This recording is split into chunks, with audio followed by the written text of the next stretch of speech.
A gente vai falar de quem se classificou ontem pela Sul-Americana. O Botafogo, que jogou contra o Guarani em Assunção, no Paraguai. Fala, Rodrigo Brandão.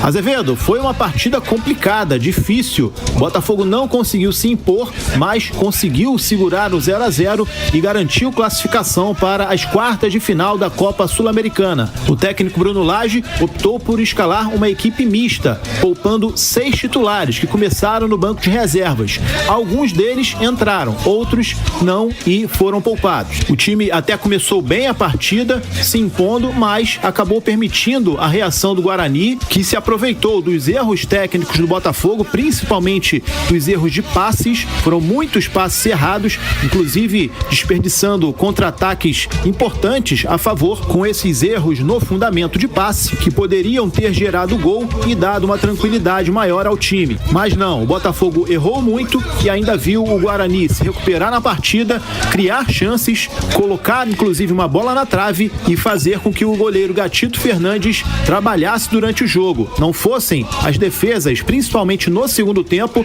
o Botafogo teria saído de Assunção com a derrota e possivelmente eliminado da competição. O técnico Bruno Lage chega aqui no Papo 1 e fala do porquê escalou uma equipe mista, poupando tantos titulares em uma partida que valia a vaga à próxima fase da competição. O Botafogo, desde que ele testou, todos eles já jogaram de fato em 15 dias. Por isso, todos eles são de fato. Então, o Luís já jogou de fato, já saiu do banco. Foram eles que criaram esse compromisso no meu treinador. É um grupo fantástico no sentido. Hoje são 11 titulares de ver os outros. Amanhã serão outros, amanhã serão outros. E nós, aquilo que é de realçar nestes 2 últimos jogos em que fizemos os 2 jogos para o campeonato e estes 2 jogos nesta eliminatória, que foi 4 jogos num curto espaço de tempo, toda a gente se envolveu, toda a gente teve a oportunidade de contribuir para o sucesso da equipe. O sucesso da equipa tem sido este: somámos 4 pontos, vencemos um jogo, empatámos outro e passámos uma eliminatória muito saborosa. Está aí, portanto, a palavra do técnico português, reforçando o que os antecessores sempre diziam, de que o Botafogo não tem essa de time titular e time reserva. Todos são importantes para o time. O Botafogo avança às quartas de final e encara agora o Defensa e Justiça da Argentina em 2 jogos. A ida no estádio Newton Santos e o jogo da volta uma semana depois na Argentina. E de quebra, o clube embolsou R$2.900.000 aos seus cofres. Agora o time volta a pensar no Campeonato Brasileiro. Sábado, o time tem um compromisso importante pela 19ª rodada contra o Internacional no estádio Newton Santos. Para essa partida, o treinador vai contar com todos os jogadores que foram poupados, dessa vez começando como titulares, em busca de mais uma vitória no Brasileiro. Valeu, Azevedo? Valeu sim, Rodrigo Brandão, trazendo informações do Botafogo numa classificação que, se não empolgou, pelo menos administrou o que conseguiu aqui no Rio de Janeiro, né, o Gabriel? Até pra não parecer incoerente, eu vou manter o discurso que eu adotei na classificação do Fluminense, né? O importante no mata-mata é passar, o desempenho realmente não foi legal, muito abaixo daquilo que o Botafogo poderia apresentar. Vamos considerar também que era um time praticamente reserva, com pouquíssimas peças titulares. Qualquer equipe hoje que retire 5, 6, 7 jogadores, por mais que tenha um bom elenco, é uma equipe que vai sentir um pouco a questão de ritmo de jogo, entrosamento, jogo fora, o adversário sai um pouco mais, incomoda, cria obstáculos no cenário. Então acho que o importante era o Botafogo avançar. Traçou uma estratégia muito clara: poupar jogadores, priorizar o brasileiro. O Botafogo nem tá errado nesse sentido. O brasileiro é a prioridade. O Botafogo tem como missão, quase que uma obrigação a essa altura, confirmar o título brasileiro, dada a diferença que conseguiu construir em cima dos principais adversários. Então o Botafogo prioriza o brasileiro e vai levando a Sul-Americana do jeito que dá. E o Botafogo da Sul-Americana, ele já não joga tão bem desde a época do Luiz Castro.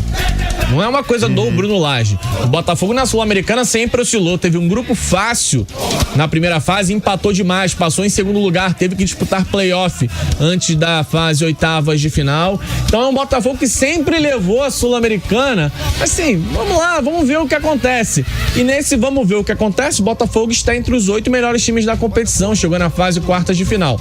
Talvez a partir da próxima fase o Botafogo olhe para a competição com um pouco mais de carinho, dependendo também do que vai acontecer no Campeonato Brasileiro, né? Se o Botafogo consegue ou não ampliar essa vantagem que já é muito grande.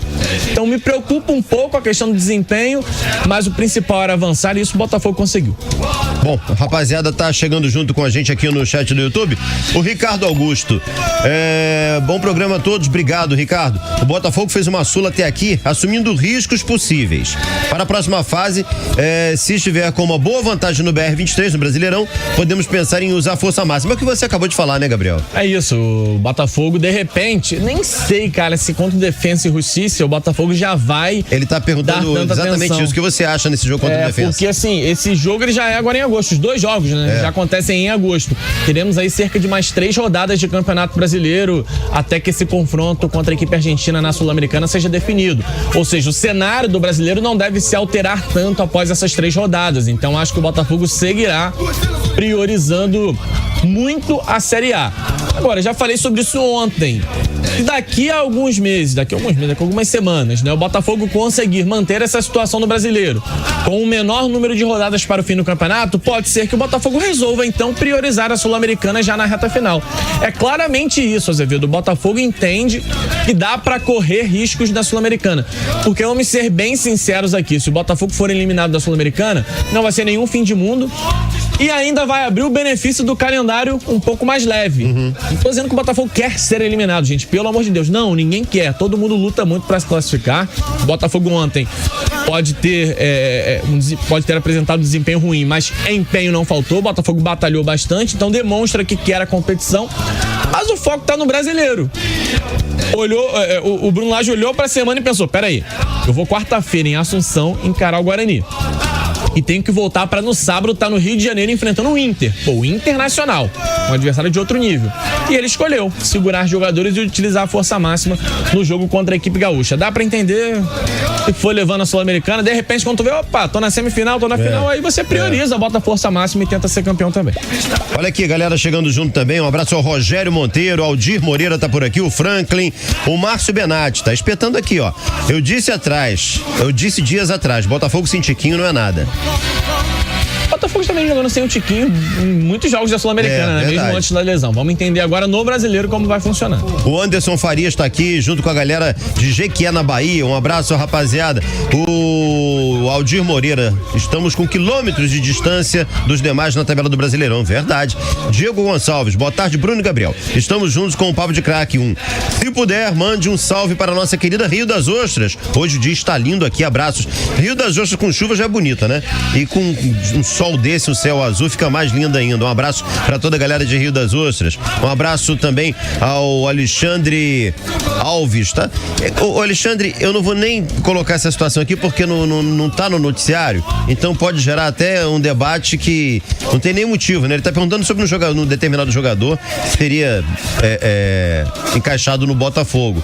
Mas não tem, né? Tá falando do Hazard aqui, Teve um jornal espanhol que colocou ele na mira do Botafogo. Mas... Vou debater toda a informação nesse sentido. Se um dia tiver alguma coisa concreta, a gente vai debater isso aqui, tá, Alexandre? Um abraço. O Rômulo Ferrari, nosso querido Rômulo Ferrari. Boa tarde, meus colegas de profissão, Bruno Azevedo e Gabriel Farias. Um abraço aqui do locutor esportivo Rômulo Ferrari, o locutor que balança a rede. Aí ele diz o seguinte: nas quartas de final, aí eu já vou antecipar aqui que ele tá falando da Libertadores, né? Nas quartas de final da Libertadores da América, teremos um jogão de arrepiar. Fluminense e Flamengo, ele diz. Só pra lembrar, Flamengo é tricampeão da Libertadores da América e o Fluminense nenhuma. Só que, Rômulo, o Flamengo tem que fazer a parte dele hoje, né? Tem que fazer a parte dele. E depois no confronto, vamos só salientar o seguinte: depois, mesmo que aconteça o confronto, as taças do Flamengo, elas não exatamente, não entram em campo, né? São 2 confrontos independentes de quem ganhou ou não a competição. Verdade. 99557-1013, manda. Azevedo, boa tarde, pessoal do Papo 1. Boa. Ontem eu vi o jogo do Botafogo, percebi que o melhor jogador do Botafogo é a sorte.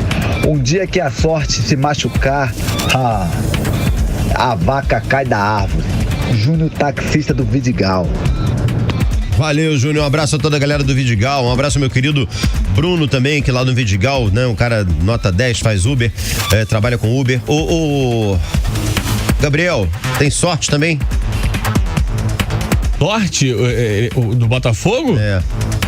Pô, mano, se você, assim, eu respeito todas as opiniões, tá? Respeito todas. Cada um tem o direito de ter opinião e bem lhe interessar. Agora, se você acha que dá pra, com sorte, jogar um turno inteiro de Brasileiro e abrir 13 pontos... 13, gente. Ô, são Júnior, 13 Gabriel pontos não de tá concordando vantagem. contigo não, cara. E é com sorte que você consegue, então realmente é muita sorte. Parabéns, Botafogo, é um ano de sorte. Olha aqui, o Rogério. O Bruno Lage mexeu muito errado. Danilo Barbosa e Lucas Fernandes mataram, sem falar do Sampaio. Era pra deixar Segovinha e Diego Hernandes e colocar o Luiz no lugar. Do craque Bagre. Ele deve estar falando do Júnior Santos. Eu acho até que ele mexeu bem no segundo tempo, vou discordar também. O Botafogo fez um primeiro tempo ruim, com as mudanças da segunda etapa, o Botafogo pelo menos reassumiu o controle do jogo e sofreu menos, ao contrário da primeira etapa, quando esteve muito perto de sair atrás do placar. Não gostei, assim, da escalação inicial, mas não pelas escolhas, mas sim pelo desempenho. O desempenho realmente não foi legal. Um abraço ao Danilo Lima. E o André Martins pergunta se a gente tem notícias do JP, lateral que se machucou. Ele se fraturou, ele teve uma fratura, na verdade, né? Cara, uma irresponsabilidade impressionante, né? O Botafogo conseguiu identificar que numa das placas de publicidade tinha um pedaço de ferro sobrando. Né, cara? Enfim, ele sofreu com essa fratura, né? Eu vou pegar aqui o comunicado do Botafogo, já eu informo a galera. Não foi uma lesão das mais graves, né? Mas teve uma fratura que vai demandar um certo tempo aí pro garoto se recuperar. 99557-1013, manda. Fala, Azevedo. Eu discordo do Rodrigo Brandão. Difícil nada. O Botafogo teve várias oportunidades de matar o jogo. Só que o Bruno Lage, mais uma vez, mexeu errado. Não sei se por não conhecer o time ainda ou por não saber como administrar o time. Mantendo Lucas Fernandes e Danilo Barbosa. Era para ter mexido nessas duas peças. O Botafogo teria saído ontem de campo pelo menos com 3-0 no placar. Valeu, cara. Obrigado pela opinião. O Maxi Mustang. Boa tarde, meus queridos. O Botafogo jogou com vontade de sempre na Sula. E o Lage usou terceiras opções para rodar o elenco. Tudo normal. Acho que ele está testando bastante, o que é justo, dado que ele está aqui há um mês. Está usando a Sula para testar, diz o Maxi Mustang. Eu acho que já tá valendo uma reflexão, né? Se realmente o Botafogo tá apresentando uma oscilação natural de um técnico que acabou de chegar e está atravessando um período de adaptação, ou se de fato existe uma queda de rendimento. Em termos de resultados, Azevedo, a gente pode concordar que o Botafogo tá tropeçando mais do que tropeçava antes. No Brasileiro, o Bruno Lage empatou com o Santos, empatou com o Cruzeiro e bateu o Coritiba apresentando um bom futebol. Na Sul-Americana, teve aquele empate contra o Patronato, uma vitória sofrida contra o Guarani e agora um empate contra o Guarani. O copo meio cheio é que mesmo nessa oscilação, repara bem, o Botafogo não perdeu. O Botafogo está de novo a 15 jogos invicto. É muito bom quando uma equipe oscila, dá uma tropeçada, tem uma queda de rendimento, mas ainda assim não perde. Tanto que vem conseguindo avançar na Sul-Americana jogando um futebol mais ou menos. No Brasileiro, mesmo com os empates que o Bruno Lage somou, o Botafogo está conseguindo dar uma ampliada na vantagem. Agora, a gente precisa entender, de fato, se o Botafogo está apresentando uma queda de rendimento. E eu acho que o jogo contra o Internacional é um excelente teste. Porque no Rio de Janeiro o Botafogo está se impondo contra todo mundo. O Inter vem de um grande momento de uma classificação em Libertadores, vem com a moral lá no alto. É um time qualificado, por mais que não esteja em grande posição na tabela. Eu acho que esse jogo contra o Inter vai apresentar uma resposta um pouco mais clara do que é o Botafogo do Bruno Lage. Se é um Botafogo apresentando uma oscilação natural com um novo técnico, ou se é um Botafogo que vai conseguir reagir e retomar aquele melhor futebol que apresentou na temporada, um futebol mais equilibrado. Lembrando, né? Botafogo sem Tiquinho Soares. Jogar sem o Tiquinho, de repente, contra um Guarani do Paraguai dá, contra um Defensa e Justiça, contra um Patronato, já muda de contra figura, o Internacional, né? Muda bastante de figura. Vamos entender como o Botafogo vai sobreviver sem o seu artilheiro num jogo mais pesado. E o Henrique Vogel, não sei se você já dá pra ter essa leitura, ele pergunta o seguinte: Bruno Lage tem mudado muito a estratégia de jogar do time? Não acho.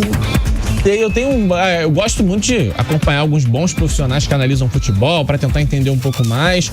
Tenho visto alguns falando que o Bruno Lage transformou o Botafogo numa equipe talvez um pouco mais vertical, que já gosta de acelerar um pouco mais o jogo.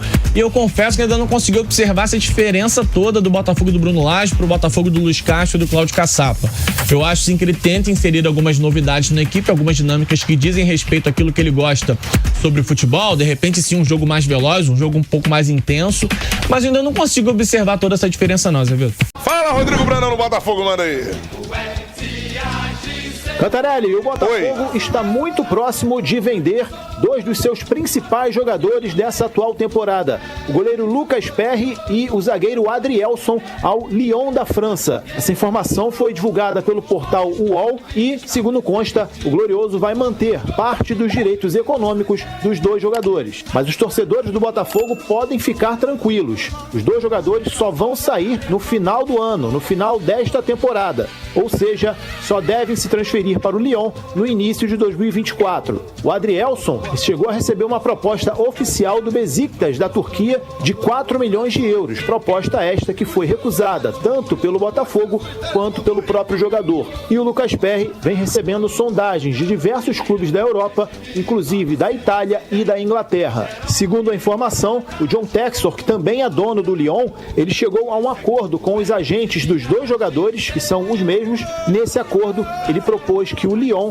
cobrisse todas as ofertas que os 2 jogadores recebessem para evitar perder ambos ainda este ano, em 2023. E a oferta foi aceita pelos agentes dos jogadores. No entanto, não está descartada propostas vindas de outros clubes, aquelas chamadas propostas irrecusáveis. Aí o John Textor não vai ter como competir, mas o desejo do empresário é contar com ambos para a sua equipe na França. Enquanto a negociação não é concretizada, eles seguem ajudando o Botafogo em busca do título brasileiro depois de 28 anos. Ontem, inclusive, o Adrielson foi mais uma vez destaque do time do Botafogo na classificação diante do Guarani do Paraguai pela Copa Sul-Americana.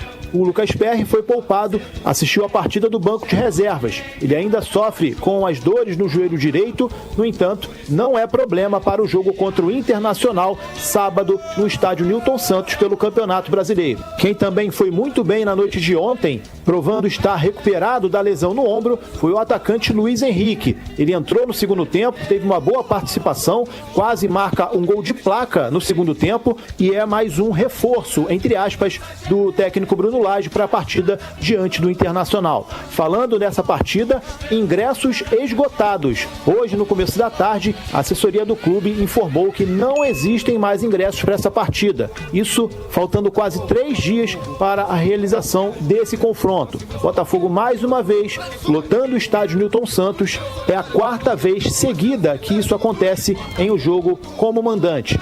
Lembrando que o Botafogo também tem esgotado a sua carga de ingressos jogando como visitante. O time vem de uma sequência de 15 jogos sem derrota e vai em busca dos 3 pontos para tentar aumentar a vantagem diante do segundo colocado. E jogando em casa, no tapetinho do Nilton e com o apoio maciço do seu torcedor, mesmo sem o Tiquinho Soares, o Botafogo já mostrou que é praticamente imbatível. Beleza, Cantarelli? Beleza. Esse é o meu parceiro Rodrigo Brandão com as informações do Botafogo que sofreu. Sofreu. Mas passou. O que vale em competição sul-americana é passar. Não é jogar bem, não é dar show, é passar. Poderia ter jogado melhor? Poderia. Sim. Deveria ter jogado melhor? Deveria. Deveria ter liquidado o jogo? Deveria. Não fez, mas se classificou. Então a missão foi cumprida. Sobre essa situação envolvendo o PR e o Adrielson, eles vão sair de qualquer jeito. Tá muito claro. O futebol brasileiro não tem um investimento à altura de 2 potenciais jogadores de futebol europeu. Seleção brasileira. Que o Textor tenha dado diversos aportes recentemente financeiros ao Botafogo. Fato é que não dá para competir com o mercado da Europa. O que o Textor está fazendo é segurar os jogadores diante da possibilidade real do título brasileiro e cobrindo a proposta que esses 2 jogadores receberam, as propostas que eles receberam. Desde que o Botafogo não seja lesado... Eu acho muito legal o que o Textor está fazendo. Eu vi alguns comentários de torcedores, não podem sair Libertadores no ano que vem. Eu acho que não, mano. Ele não vai ficar botando dinheiro do bolso eternamente. Óbvio que não, cara. Botafogo precisa ser sustentável. É isso. Para que o Botafogo seja sustentável, o caminho é o mesmo dos outros clubes que são sustentáveis no futebol brasileiro. Negociar jogadores. E o Botafogo tem comprado jogadores jovens justamente com potencial de revenda para lucrar no futuro, para continuar sendo sustentável. Faz parte do plano da SAF. É óbvio que você se apega a um cara que faz um campeonato como o Lucas Perry está fazendo. E pode entrar para a história em caso do título brasileiro. Certamente. Né? Você se apega ao Adrielson pelo que ele tem jogado. Mas não adianta, são jogadores jovens com mercado na Europa, talvez com a última chance de transferência para o futebol europeu. Sim. Então é óbvio que eles serão assediados. E o que o Textor faz nesse momento, poucos empresários fariam. Poderiam ter saído na janela. Poderiam ter saído agora. Essas propostas chegaram na janela. E vão continuar chegando, porque a janela europeia não fechou ainda. Isso. A gente vê a dificuldade que o Fluminense tem, por exemplo, para segurar o André, para segurar o Nino. E o Fluminense está fazendo um esforço para segurá-los por conta da Libertadores e pode ter consequências financeiras lá na frente. Sim. E o Fluminense sabe dessas circunstâncias e sabe das consequências de não negociar esses atletas agora. A janela árabe fecha no meio de setembro. Por exemplo. Então, o Botafogo, graças ao John Textor, está conseguindo segurar diante da chance real de ser campeão brasileiro. Desde que o Botafogo não seja lesado nessa história, por exemplo, uma proposta abaixo do mercado, aí seria um problema. Se o Botafogo não for lesado, se o Lyon pagar o que esses jogadores valem, eu não vejo problema nenhum dessa transferência do Lyon pro Botafogo. Ah, é o Textor fazendo o Pix pra ele mesmo. Mas se não fosse o Textor fazendo o Pix pra ele mesmo, os caras poderiam ter saído agora. Sim. Então, o calendário do futebol brasileiro sendo diferente do calendário europeu, ele proporciona esse tipo de dilema. E que bom que os jogadores compraram a ideia e que bom que o Textor, mesmo vindo para o futebol brasileiro para lucrar como qualquer empresário, ele consegue administrar dessa forma ao ponto do Botafogo seguir competitivo. Vou te dar um exemplo, ninguém mais fala do Jefinho. É isso. Alguém lembra do Jefinho? Não. Não, porque o Botafogo é o líder do campeonato. Claro que, na ocasião, a ida do Jefinho foi pouco transparente, a torcida cobrou com razão e graças a essa cobrança em torno do Jefinho e do Textor, o Botafogo se manifestou, explicou os negócios e com isso ficou claro que era a maior transferência da história do Botafogo. E esses dois também podem entrar para essa lista, né? Porque são jogadores de muito potencial. Eu respeito, entendo, se o Botafogo não for lesado, eu acho que a negociação não é um problema. Porque é óbvio que esses caras vão sair mais cedo ou mais tarde.